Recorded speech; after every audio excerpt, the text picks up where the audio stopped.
جناب رسول اللہ صلی اللہ علیہ وسلم کے معمولات کا مستقل حصہ تھا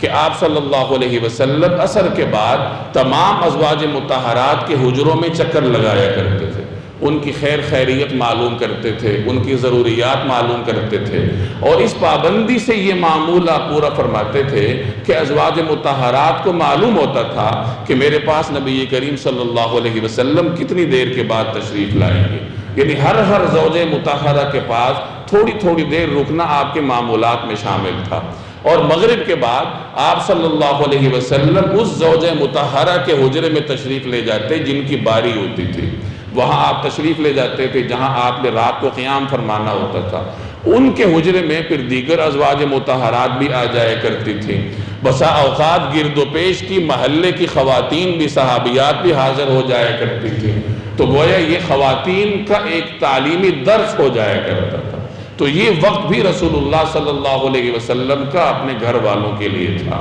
اور عشاء کے بعد تو آپ کو کوئی کام کرنا ناپسند تھا، آپ فوراً حجرے میں تشریف لا کر آرام فرمایا کرتے تھے تاکہ پھر بروقت تہجد کے لیے اٹھ سکیں۔ تو گویا عصر کے بعد کا جو وقت تھا، عصر کے بعد سے لے کے رات تک، یہ نبی کریم صلی اللہ علیہ وسلم کا اپنے گھر والوں کے لیے تھا۔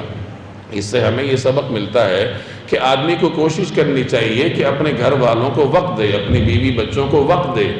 آدمی کاروبار کرتا ہے، ملازمت کرتا ہے تو بیوی بچوں کے لیے کرتا ہے، تو وہ کاروبار بھی کیا کاروبار ہوگا جو دن کو بھی کرے، رات کو بھی کرے، شام کو بھی کرے، گھر آئے تو فون اس کی جان نہ چھوڑے، کاروباری فون آتے رہیں یا پیشہ ورانہ ملازمت کے سلسلے میں فون آتے رہیں، تو یہ ایک غیر معتدل زندگی ہے جو میں اور آپ بسر کرتے ہیں۔